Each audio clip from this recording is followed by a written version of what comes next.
Shalom. Call Halal, Yahawah by Yahawashi by Shem Qadash. Double honors unto the apostles, double honors unto the elder bishops. Salutations to all my fellow laborers, doing this work in truth and sincerity, risking their lives and their freedom to do so now more so than ever. To the scattered elect that are scattered around the four corners of the earth, that be like unto the speckled bird, the Israelite foreigners. And to the Yahawah that are listening and learning, to you, I say Shalom. This is your brother Malcolm from the branch of the Great Millstone here in Chicago, coming at you with another lesson in truth. And it's going to talk about some of the things that are going on that are clearly going to speed up the collapse of America. You know, you really would have to be blind not to see that this is tactically being done. With, 10,000 plus cows dropping dead. Nothing else dropped dead, only the cows, Well, I think some goats dropped dead too, I do believe. But why didn't other animals drop dead? And then, well, you know what? Let's let this lady talk about it. Let's listen to something. She said something that's pretty thought-provoking here. Hey, TikTok. So, when something dies in nature, the critters will take care of it, Buzzards can smell dead animals miles and miles away. That's a fact. Even eagles eat on dead animals. And then you got your coyotes and so on down the list. Those 10,000 head of cattle, did y'all see one buzzard flying over those cows or sitting on the fence? I see nothing flying over those cows. Same thing with the dead sheep. How do you think that is? Yeah, you see? TikTok. So, animals know, man. Yeah, there was nothing trying to eat,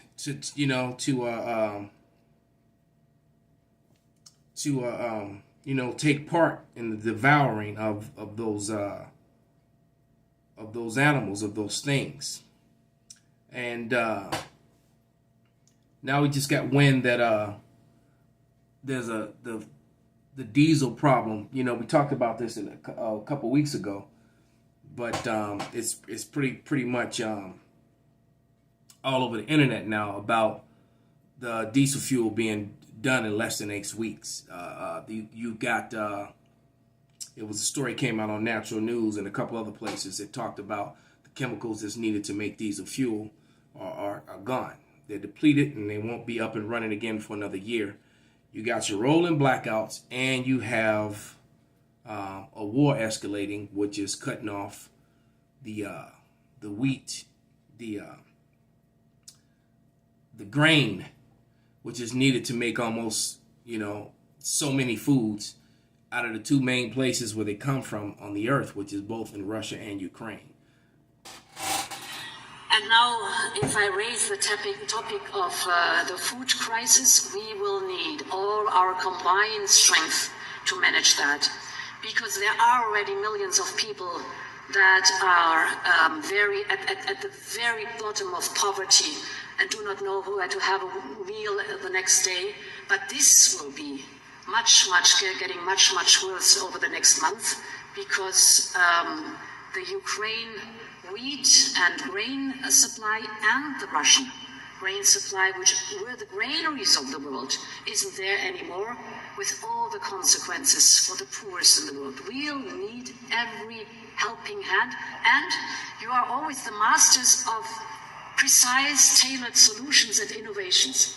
So we can do the framework that eases it for you, or nudges you in the right direction. But the innovation, the solutions, come from research and science, of course, but also from the business sector, and therefore you are so important.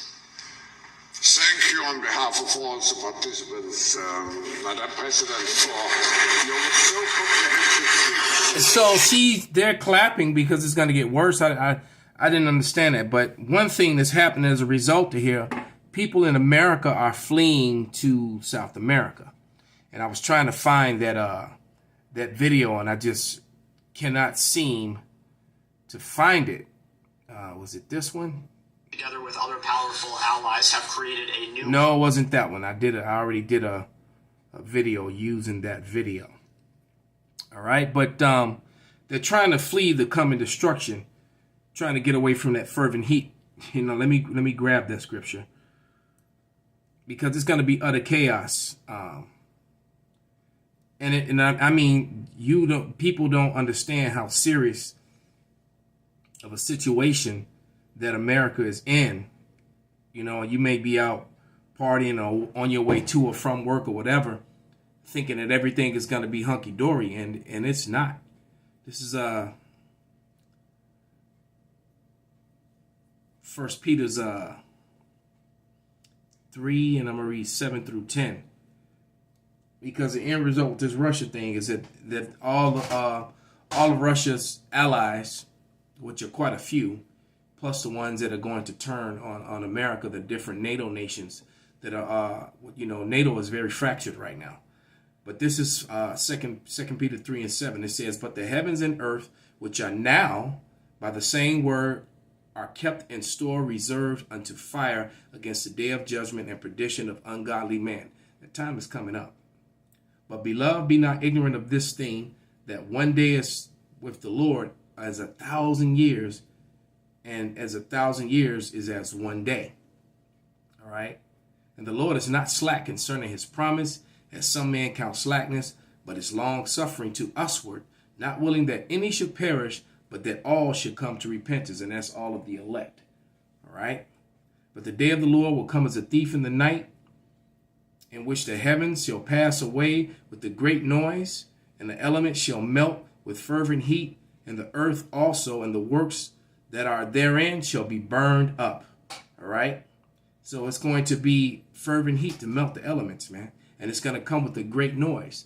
You know, the sound of those ICBM, those arrows is the Bible. One of the things that the Bible refers to them as is going to be fired from one end of the earth to the other, and the majority of them are going to come here to Babylon. All right. And in the midst of that, Babylon is going to be fallen. It's everything's going to shut down. All right, because you're running out of food. And like I said, the rolling blackouts. It's going to be no 911. It's getting ready to get, apocalyptic movie out here. Except it's not going to be a movie. You're going to be living it. And a lot of you are going to be dying in it. Like this is 2 Ezra 16:24, and it reads, "And at that time shall friends fight one against another like enemies, and the earth shall stand in fear with those that dwell therein, and the springs of the fountains shall stand still, and in 3 hours they shall not run." So, the water supply is now connected to the power.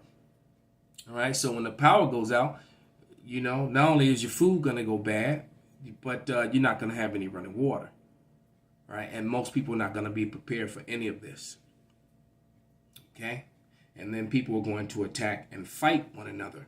All right, and kill one another for food, water supplies, or whatever. This is 2 Ezra 15 and 19, and it says, "A man shall have no pity upon his neighbor, but shall destroy their houses with the sword and spoil their goods because of the lack of bread and for the great tribulation."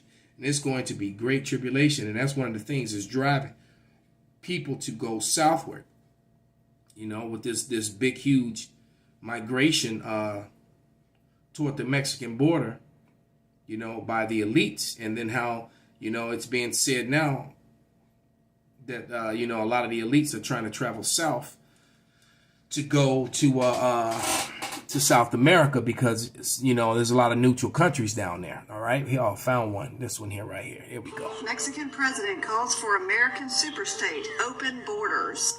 Mexico's president is reviving calls for a continental superstate that would combine North American employers and South American employees and sideline tens of millions of middle-class Americans. Yeah, a lot of jobs going to be lost. Stated, "My position is that, just as how the European community was created, we have to do that in America."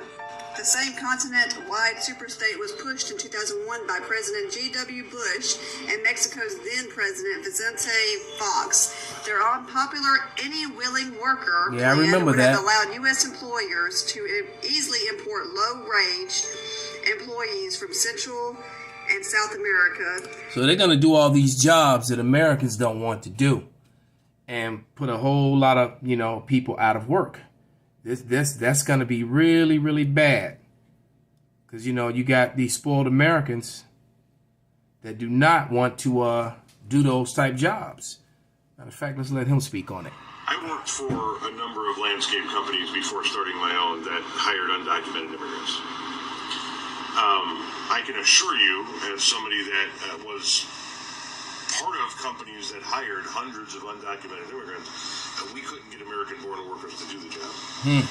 Those immigrants, those undocumented immigrants, they weren't taking anybody's job because nobody here wanted to do the job. Are you telling me that you want to do some of these jobs that these undocumented immigrants do? No, you want they to go don't. out in the field and pick the vegetables and the fruit? You want to go to the orchards and pick the fruit? You want to clean the hotel rooms? You want to work in kitchens for shit pay? You want to go out and do the landscaping? Most of the jobs that undocumented immigrants fill in this country are jobs that Americans don't want to do. Jobs that if we got rid of every undocumented immigrant in the country today, you would be hard-pressed to fill with American-born workers. If I'm being completely honest with you, most of the undocumented immigrants that I've seen in my lifetime, when they come in, they can barely speak any English. And you know, and as a result of that, like I said, it's going to be a lot of people, a lot of people that are going to lose their jobs, and then also you have to think of automation like this. Here she goes, SQ40's 3D printer printing a 4-bedroom, 2-bathroom property in Islandia, New York. Look at that beautiful bead pattern. The machine is It's laying a house 18 inches with today, concrete. and on Friday we did 2 feet. So this a lot of contractors just lost their Layers are jobs. right on top of each other. Look at that. Minimal to non-existent cracking. So they're gonna the bricklayer, the carpenter. He said the sexiest thing he ever seen. 5 days left of this print. But this is going to destroy your country where you won't have people that will be able to afford houses. Let's put that up again. Look at that. Here she goes, SQ40's 3D printer printing a 4-bedroom, 2-bathroom property in Islandia, New York. Look at that beautiful bead pattern. The machine is flying. We did 18 inches today, and on Friday we did 2 feet. Beautiful bead pattern, smooth. The layers are right on top of each other. Minimal to non-existent cracking. Just a perfect. That's crazy. And it's just building a whole frame of the house. So, you know, all technology is not good technology, and there is no more wisdom in teaming. Why would you build technology that destroys your economy, that destroys jobs and opportunities for your people? You know, trying to get around labor. The Lord said that we had to get us, you know, by the sweat of our brow. Okay? So these people want to go running, you know, to Mexico and south of the border, and create this super state, you know, and create, you know, and say that's going to create peace. No, man, that sounds like a setup, you know, bringing in that democracy grenade, you know. Here, this is Daniel 8:25, and it reads, "And through his policy also, he shall cause craft to prosper in his hand, and he shall magnify himself in his heart, and by peace shall destroy many. He shall also stand up against the prince of princes, but he shall be broken without hand." It's going to be broken without power, man. And them trying to set up this super state again, you know, because they're always trying to come together, this one world order, hoarding all people to themselves, just like it says in Habakkuk, man. They never stand at home, you know. And it's like Yahawah said, you know, so many years ago, every place where the Edomite goes, he's on stolen land, man. Yeah, this is Habakkuk 2:5. It says, "Yet also because he transgresseth by wine, he is a proud man, neither keepeth at home, who enlarges his desire as hell, and is as death, and cannot be satisfied, but gather unto himself all nations, and heapeth unto himself all people." Then when he heap all them people to him, he taxes the hell out of them. He overworks them and underpays them, and then taxes the hell out of them until he's used them up. All right. But you know, he's trying to run to the South America to avoid the coming destruction that they know is coming to America.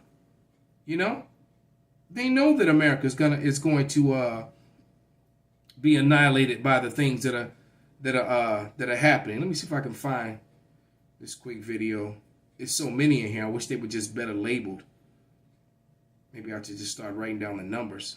Urgent update. Israeli Air Force is installing 1-ton bombs on its stealth F-35s, getting it ready to attack Iran's nuclear targets. As you know, Iran has, or almost has, enough enriched uranium to make a nuclear warhead.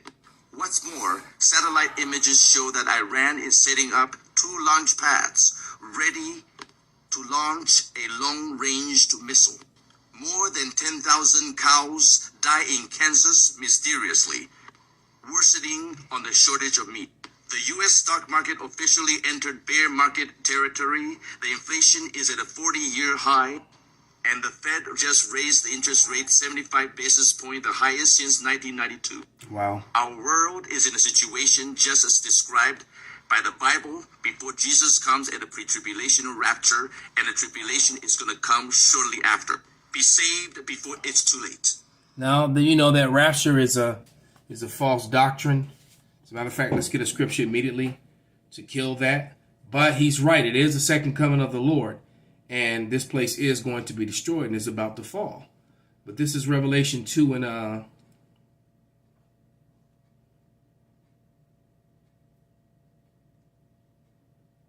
22 and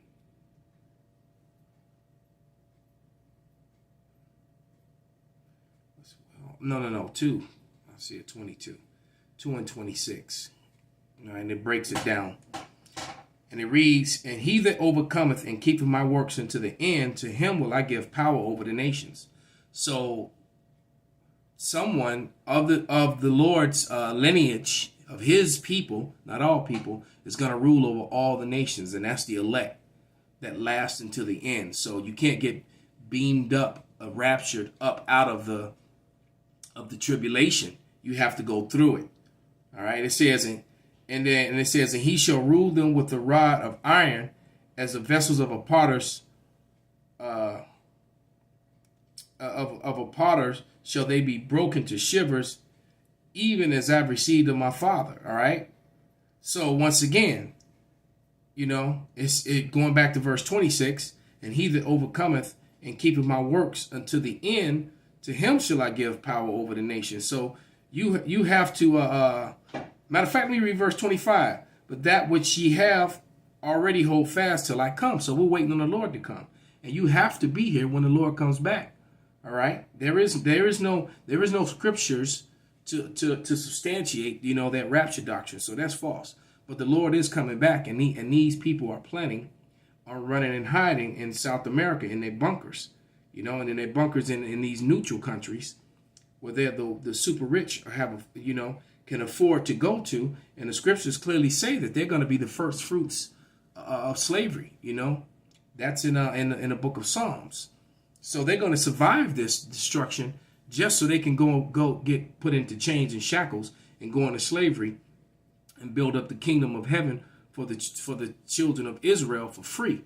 Children of Israel being the so-called Negroes, Latinos, Native Americans, and of course the scattered elect that are scattered among the heathen that look like the heathen. All right. When the Lord come and get them back, he's going to pull our people out of those heathen nations that they're in, and they'll get their melanin or their looks back at that time. All right. Because scriptures clearly says in 1 Corinthians 15 that we shall all be changed in a moment. So any of our people who look like the heathen, like perhaps the man on the screen here, they're not going to look like that anymore. Okay, so this isn't a color thing. This is a seed line thing. All right, because you got melanated Edomites, and that, you know, because they made children with our women. Unfortunately, some of our women did it willfully. All right, made those tears. But this is Amos 9 and 2, and it reads, though they dig into hell, thence shall mine hand take them. Though they climb up to heaven, thence will I bring them down. So hell means the ground. That's all it means. So they're going to be in those bunkers and in those mountain hideaways, and the Lord is going to pull them out of there, all right, via the angels in the men of the Lord, and they're gonna go into hardcore slavery, all right. Some of them plan on trying to hide on space stations and things. They're gonna, and the Lord's gonna bring them down. All right. Verse 3, Amos 9:3. Though they hide themselves in the top of Carmel, see, they're gonna be hiding in those mountains. You got all those domes, those deep underground military bunkers, and those bunkers that are under the mountains. They even showed you that in Mount Weather, which is a real place. They showed you that in the TV series The 100. All right. After the nuclear war, all the people in Mount Weather survived it in those bunkers. All right. Amos 9:3. And though they hide themselves in the top of Carmel, I will search and take them out thence. And though they hide from my sight in the bottom of the sea, they're gonna try to hide in underground bunkers and submarines and things of the nature in the sea as well. Thence will I command the serpent, and he shall bite them. So Leviathan's all those people down there are gonna be drowned or eaten by Leviathan, attacked. So there's no way out of this, man. So with that, I'm gonna give all praises, honor, and glory unto Yahawah, by Hashem, Yahawashi, by Hashem, Qadash, Wa Abba, Kwam, Yasharala, Shalom.